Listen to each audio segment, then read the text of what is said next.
it's a safer choice, especially with the neutral objective control with the Frederick. That's what I was thinking, right? I would have thought that Alter Ego wanted to go for the Minotaur ban instead. But the fact that they went for the Franco, is it a respect ban for Vin, or are they signaling they still might utilize an assassin in the jungle?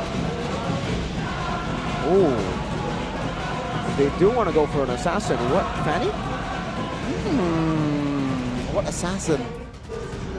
I'm thinking if they want to go for assassin, what, Fanny, right? Because like, but against a Minotaur and a Frederick, yeah, it'll be way too risky, man. There's so much knockups that can stop your cable, so it's a Kaja for Alter Ego. And the Yuzong. That's a very good response here, right? For a composition like RRQ has cooked here, a lot of AoEs, you want to pinch them one by one. And perhaps the Kanja is going to be the answer here, right? Yuzong, very good EXP laner to stabilize, also to perhaps zone out, create two perimeters for Alter Ego for that fight, which somehow weakens the power of that team fight from RRQ. I agree with that, but on the other hand, I'm concerned that that is going to be a resource given to the Valentina. The Divine Judgment can be taken away, the Black Dragon form can be taken away, but again, they commit with this Thamus in the EXP lane. Is this the new strong EXP? Rexorek and Kaon. Can they do this? Can they achieve the impossible? Everyone has written them off this season. But again, we saw it back in the day on the posters of the super fans, right? Yep. We will not go down. I'm excited to see what RRQ have cooked up for game number 2 and whether or not Alter Ego can find a comeback and force a game number 3. But already we do see that they do have a little bit of an advantage in this mid trio. With the Minotaur and the Valentina over the Kaja and the Vexana for sure, especially considering Vin went for the concussive blast, so extra clearing potential. And wow, Vin with the Inspire too, so he's looking for that cooldown to look for as many knockups as possible. Meanwhile, for Rossi, it's a bit different. Clay Inspired, Kite Rupture, and the Wilderness Blessing. For Rossi, it's all movement speed. Wants to be as active as he can possibly be in this game to look for those pickoffs all around the map. For the gold laners, both of them have decided to play it a bit more safe. But yeah, okay. Whoa, Skylar actually winning it out in the gold lane, poking him down. Impressive. Without the help of Vin as well, right? So it's a very good Claude that Skylar is doing here top lane. Meanwhile, Nino needs to adjust. In the mid, very chaotic here even from the second wave, where RQ now rotating already towards the bottom side of the map. By the way, I just realized that this is a debut pick Moskov for Nino. So when you're talking about adjustments, he also needs to adjust on the fly here, going head-to-head with one of the best gold laners already. On his signature hero, at that, right, Skylar on the Claude, and you can already see him kind of faltering in that particular lane. You start to see through it. Meanwhile, for both of these junglers, they are going to start posturing for the next neutral objective. You can see Irad already starting it up, but both of these players are on the same level. So 50-50, Rossi not yet level 4. So he can't use that Divine Judgment in this setup. Not yet for Indeed. See here, they have Black Dragon form though to zone out players. Let's see who will find the Retribution. Now, Beaton is welcome. Taz finds it. I think look at the first blood here. Pi finds it as well now. Minion Fury knocks up 3, but no fall damage is quite. Will able to take down Clay. Now Vin, no. Need to flicker out of the situations. Alter Ego finds the first home run. Now, top side, Skylar versus Nino. I have to say it's even. Rossi still has the... No, he has no flicker, so he will not have the flicker Divine Judgment. And Alter Ego is already stabilized in the early game. So walk us through that exchange, right? Who was it good for? Was it to your expectation looking at the composition? Yeah, I think it should be. The way it played out exactly as expected with the Yuzong over the Thamus. You do have a little bit more pressure to counter in the neutral objective department to actually secure the neutral objectives, especially with the Marats against the Frederick. No Mathilda this time, right? That's a big pointer there for RRQ. So it is a bit harder for them to go for these skirmishes, but I think for Clay as well. He just found it really hard to get through the damage coming in from Krite. Really good peel, and they're looking for another possible fight. Nope, both of them just chill out again. So for RRQ, I think they're more...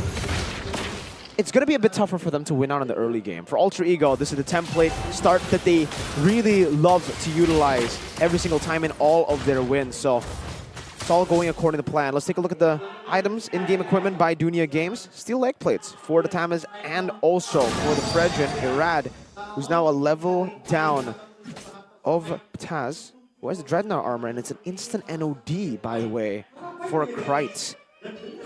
Looking to lock down that healing from the Minotaur ASAP. Yeah, doesn't even finish his boots, just straight onto that. And so what are the winning conditions for RRQ? Do they try and go for the contest on these objectives? Do they let it go? Do they wait for Skylar's power spike? What is the expectation here? They need to kite it. They need to be able to engage and then re-engage later on. Well, actually, sorry, disengage and then re-engage later on. With the Tamaz, with the Valentina as well, you have really good consistent damage coming out later on, but if you go in for just trades, like a burst of damage, Alter Ego will have the advantage. Clay, Divine Judgment steal. See here, Clay finds Divine Judgment, but take a look at the turtle. Taz finds it again. Now Rad distracted, petrified as well. Appraisal's Rad will not connect as Rad will be taken down. Alter Ego looking to collapse more as Vin now might be a potential target, but no, Alter Ego said there's a purple buff, let's go for it. So far, it's not too bad for Alter Ego, right? They're able to get the neutral objective. They hold a little bit more. Wow, okay. NOD first item, but he's already doing that much damage on Vin, and being able to kind of zone him out of his own tower is quite impressive. But again, what we saw from game number 1 is a lot of overcommitments coming from Alter Ego, and we don't really see that there here, which is a good start. Alter Ego with a 3k gold lead, and it looks like they're pressing for more. Nino, I'm afraid if he goes for a snowball. Yeah, we're actually seeing it from RRQ, the mistakes of Alter Ego from game 1. Now on RRQ, because they are overcommitting here when they should not be. Alter Ego still have a big advantage when it comes to the neutral objective contest because of the AoE CC that they have, and also the big guy stacks and Taz being a whole level ahead of Irad after the first turtle. Even though Clay stole Divine Judgment, it's still very situational. Oh, yeah, Daytona's welcome on towards Vin with the Terrifying. It will lock him down 6 feet under. Now good, Airborne on towards Irad, and he will fall next. And it seems like Clay and Skylar will not have space to get out. Alter Ego, they smell blood, they claim blood as well as Clay will be the next on the top lane alongside Skylar.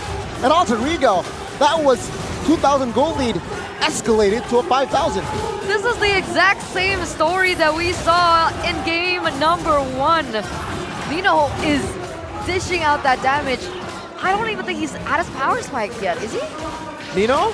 Yeah. No, he's not at his power spike yet. So imagine when he does get that power spike. He has the Corrosion Sight and the Golden Staff at the same timing, by the way, as Skylar got it last game as well. So yeah, it's almost the same game, just on reverse. Yeah. It's played for Alter Ego and RRQ. They're making even more mistakes than Alter Ego in game number 1. They are fighting, and they are way, way further away from their own power spikes. At least for Alter Ego, it made sense for them to gamble in the early game.